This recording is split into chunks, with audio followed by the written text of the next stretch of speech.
Finally, the perfect Pixel, the Google device that I've always been longing for, is finally here.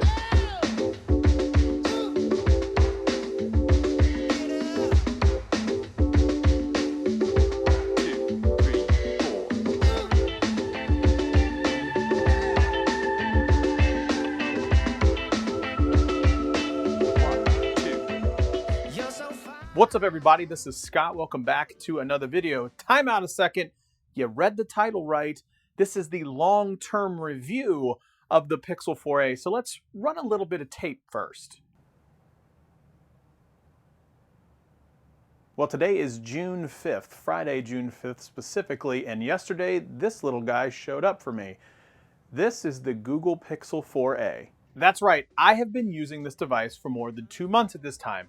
So yeah, I can confidently tell you everything that I love, some things that I didn't like about it, and what I truly feel about this using this device as my everyday driver for a couple months at this point.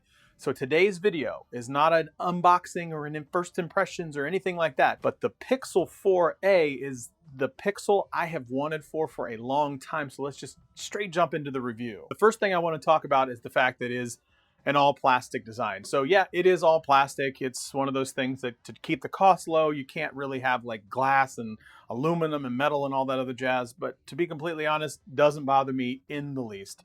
The one downfall with that is obviously being plastic. It has no wireless charging, which a bit of a bummer because I have a Pixel stand, but you know, hey, whatever. I just get past the fact that that's what it's made of.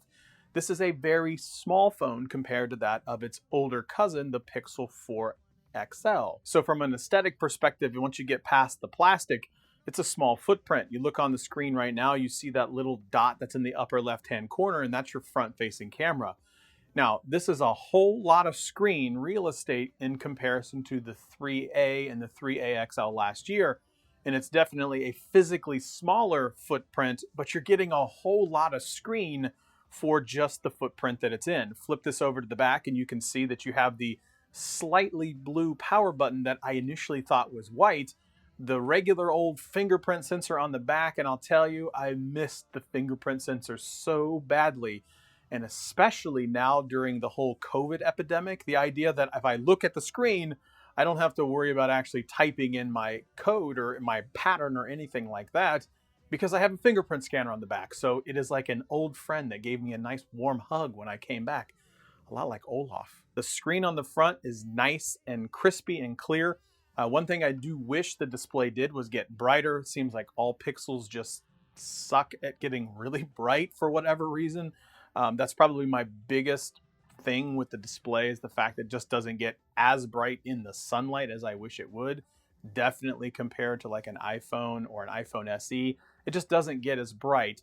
That's the only thing I don't like about the display at all. Other than that, the phone is absolutely perfection. So with that being said, what's some of the specs of it? So this has 6 gigs of RAM, and you can see the chipset on screen right now. It also has 128 gigs of storage, and it comes at this price point. You have a single shooter on the back, which I thought initially when I was doing the whole single shooter type thing, I wasn't sure what to expect. And I'm going to show you some videos from the front and the rear in today's video, as well as a kind of a sneak peek to what I have coming out later this week.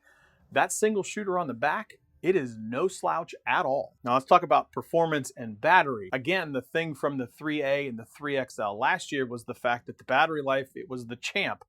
And the 4A is no slouch at all when it comes to the battery. It barely sips the battery. I do multiple video calls per day, multiple Skype, MS Teams, Google Duo, tweeting, Instagramming, you name it. I am putting this thing through the paces. It does do gaming as well. I'm not a huge gamer, but the games that I do play, like Roblox with my kids, no issues at all, chugs right through it.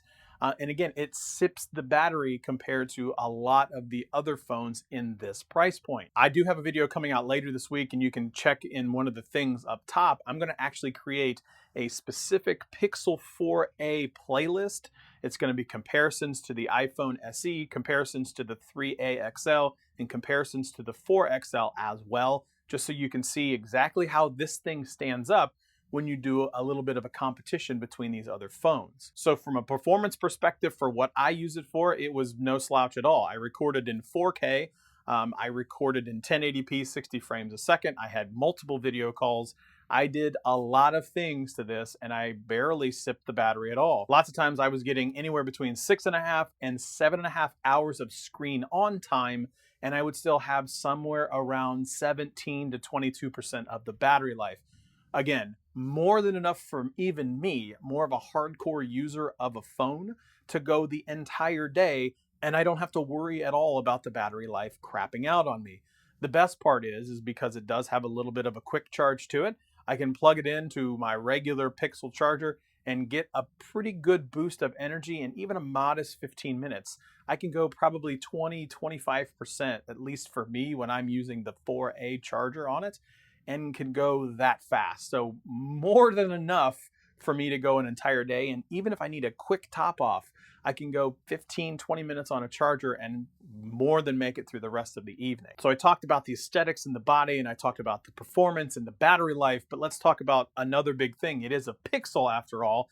So what's the camera and what's the video like on it? So from a camera perspective, it really runs straight up against the 4XL, which I think is still a great photography phone. When I put this thing in portrait mode, it matches and sometimes even gets better portrait modes than that of its older cousin, the 4XL. And there's no question, I'll just say it right now, from a portrait mode perspective, the iPhone SE 2020 does not hold a candle to the 4XL. And I have a video that will prove that. So check the playlist that I mentioned before.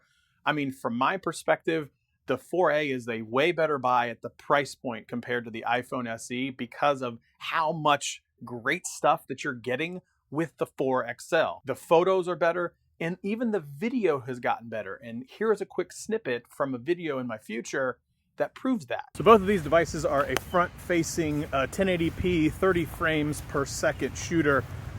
So yeah, everything you see here on the front-facing camera is 30 frames a second, 1080p. So when I compare a lot of other Android devices to the 4A that I have in my pocket, when it comes to the crispiness of audio when I'm filming video, I'm telling you right now, the 4A finally got the audio figured out when it comes to the video on a Pixel line. The video is nice, crisp, and clear, good, warm, vibrant colors. I'm really overwhelmingly impressed at how much better the video has gotten on the 4A compared to the 4XL and compared to the 3A and every other generation of Pixel before this. The video recording and the audio in that video recording is night and day better. It is the best sounding video that I've ever heard a Pixel record on. Legit. I don't have to use an external mic like this to get good audio with the Pixel finally, because they have like the audio zooming. It finally is really good, which means that I think the Pixel 5 is going to be just a powerhouse if they compare it to exactly what they've done in the 4A. I literally have no questions at all using the 4A to record any type of vlog or anything like that, because it sounds phenomenal. And here's a quick, very rough test to prove that. This is just the audio from the phone specifically. This is just straight up the microphone that's inside the LG V60 Thin Q. So the body is good, it's nice and plastic, good and secure. The performance and the battery life is exceptional. The photo and video experience is so much better. It has a headphone jack. I forgot to even mention the fact that it has a headphone jack. It has the quick charging USB Type-C.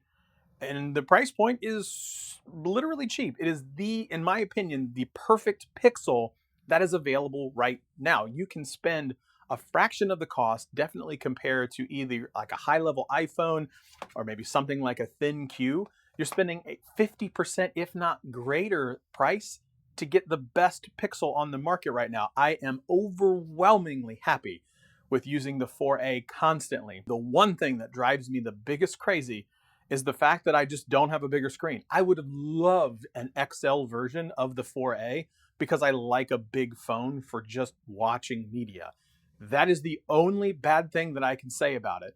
A lot of people are going to be like, what about the whole wireless charging thing? Oh, what about that? Because the SE has that. Look, I don't care about the wireless charging, and I have a Pixel stand. Is it nice? Sure.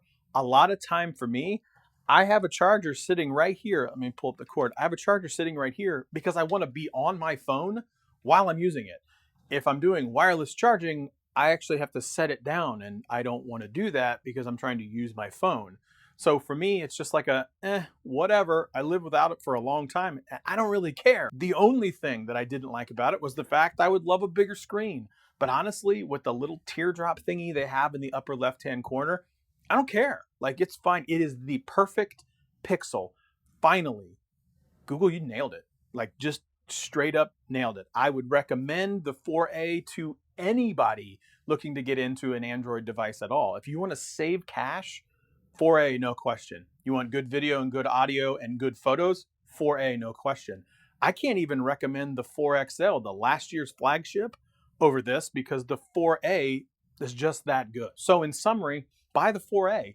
This is my long-term review. I haven't had any issues at all in the last 2 months. I'm overwhelmingly spewing my love for Google, so call me a fanboy in the comments all you want. But once you get this device in your hand, you're going to feel the exact same way. Unequivocally, you buy this way before you buy an iPhone SE.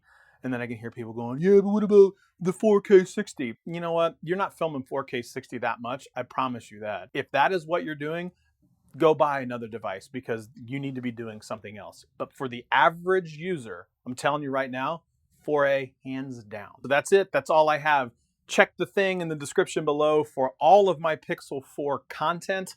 And yeah, that's it. That's all I have. Thanks for watching. As always, like, share, subscribe, thumbs up, leave a comment below. I'll see you next time.